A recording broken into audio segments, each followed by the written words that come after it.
कोल India में सबसे ज्यादा कोयला उत्पादन हमारे राज्य में होता है, लेकिन उसका हेडक्वार्टर वहां है जिसका टैक्स जो है बंगाल सरकार को जाता है। हिंदुस्तान कॉपर का सारा कॉपर जो है हमारे पास है, झारखंड के पास है, लेकिन उसका हेडक्वार्टर वहां है। डीवीसी के सारे प्लांट हमारे यहाँ हैं, लेकिन उसका हेडक्वार्टर वहां है। यदि आप कुल मिलाकर देखेंगे तो जो सिचुएशन ये है कि हम बंगाल को जो है पालने और पोसने का काम कर रहे हैं, और उसमें एक फेडरलिज्म के नाते कोई बहुत आसान की बात नहीं है। हमारी समस्या ये है, बिहार के लोगों को जो लोग गुंडा कहते हैं, हमारी समस्या ये है कि हम एक गौरव रहे हैं, इस देश को संभालने और संवारने में, इस देश को एकत्रित करने में बिहारियों का बड़ा योगदान हो। चाहे धर्म की बात करें तो गुरु गोविंद सिंह जो है वो बिहार के थे, चाहे बुद्ध को कहीं ज्ञान प्राप्त हुआ तो बिहार में हुआ, जैन धर्म यदि कहीं से निकला तो वो बिहार से निकला। नालंदा और विक्रमशिला मेरा गांव है जहां मैं पैदा हुआ। हमने जो है इस देश में एजुकेशन सिस्टम पैदा किया। देखिए, उन्होंने बिहारी गुंडा कहा। आपको पता है सबों को कि मैं तीसरी बार सांसद जो है झारखंड से हूँ।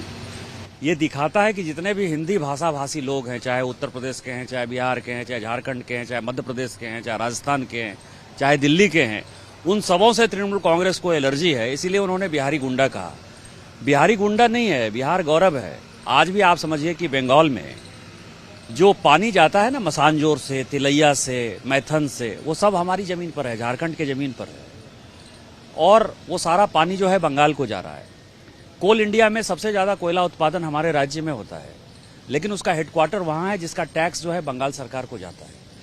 हिंदुस्तान कॉपर का सारा कॉपर जो है हमारे पास है, झारखंड के पास है, लेकिन उसका हेडक्वार्टर वहां है। डीवीसी के सारे प्लांट हमारे यहाँ हैं, लेकिन उसका हेडक्वार्टर वहां है। यदि आप कुल मिलाकर देखेंगे तो जो सिचुएशन ये है कि हम बंगाल को जो है पालने और पोसने का काम कर रहे हैं, और उसमें एक फेडरलिज्म के नाते कोई बहुत आसान की बात नहीं है।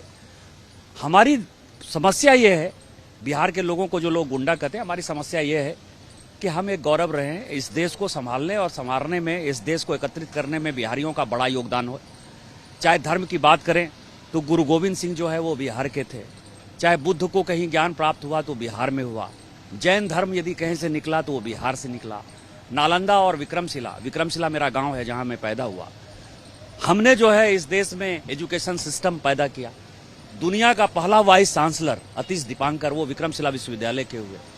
चाहे आजादी के आंदोलन में बाबा तिलका मांझी का सवाल हो, बिरसा मुंडा का सवाल हो, सिद्धो कान्हो का सवाल हो, वो सब बिहार के थे। चाहे आज आईएएस की बात करें, आईपीएस की बात करें, तो बिहार की गौरव के ऊपर जो है एक बड़ा चोट है, और तृणमूल कांग्रेस का ममता बनर्जी का असली चेहरा जो है वो सबके सामने आ गया है।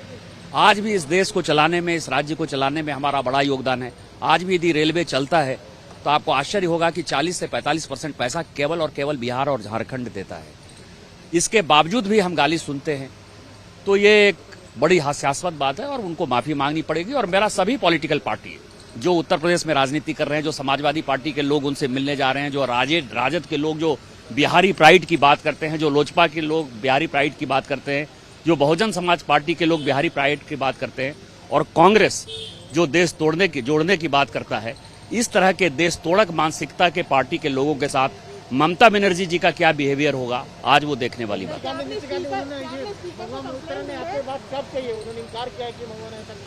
ऐसा है कि मेरे से बात करने की आवश्यकता नहीं है। शक्ति सिंह गोहिल साहब ने जो है ऑन रिकॉर्ड माफी मांगी है, कांग्रेस के वरिष्ठ नेता हैं। मैं शक्ति सिंह गोहिल से ही आप लोग पूछ लीजिए। जफर इस्लाम वहां मौजूद थे, गणेश सिंह वहां मौजूद थे, प्रवेश वर्मा वहां मौजूद थे, सुनीता दुग्गल वहां मौजूद थी, संतोष पांडे वहां मौजूद थे।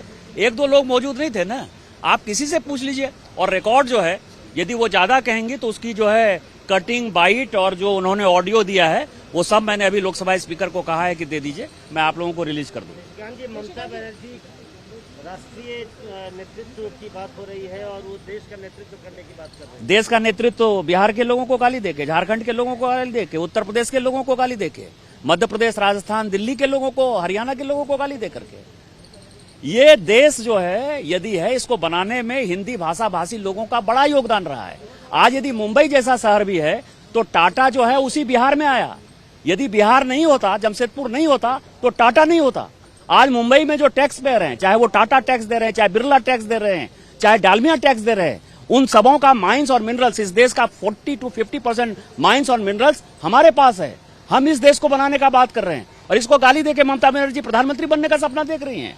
या तो उनको पार्टी से बाहर निकालना पड़ेगा, महुआ मोइत्रा को माफी मांगना पड़ेगा, नहीं तो जो दल उनके साथ जा रहे हैं उनको बताना पड़ेगा कि वो हिंदी भाषी राजनीति कर रहे हैं या वो ममता बनर्जी की राजनीति कर रहे हैं। निशिकांत जी, शशि थरूर जी से कल पूछा गया कि आपके खिलाफ बीजेपी के जितने एमपी हैं वो कह रहे हैं कि आपने लीक करी है अपनी एजेंडा, जो कि नहीं होना चाहिए, सीक्रेटिव होना चाहिए था। इस पर उन्होंने कहा मैं चेयरमैन हूँ, मैं कुछ भी बोल नहीं सकता हूँ, इसलिए मैं इस बात का जवाब नहीं। वो सारे कागज मैंने दिए हैं। निशिकांत दुबे यदि कुछ बोलता है या भारतीय जनता पार्टी के कोई सांसद बोलते हैं ना, बिना फैक्ट्स के नहीं बोलते हैं, वो इस तरह से हंगामा नहीं करते हैं। हमने सारे फैक्ट्स स्पीकर साहब के पास दिए हैं, स्पीकर साहब के सामने लंबित है। कल मैंने लोकसभा में भी बोला है, और जब तक ये लंबित है, क्योंकि मैंने अविश्वास प्रस्ताव भी दिया है, पहली बार किसी चेयरमैन के खिलाफ अविश्वास प्रस्ताव आया है। ये देश संविधान से चलता है, जो संविधान का आर्टिकल 94 और 96 है। जब तक इसका फैसला नहीं हो जाता, हम स्पीकर से यही कहते हैं कि उनको किसी भी कमेटी के चेयर करने से जो है रोका जाए।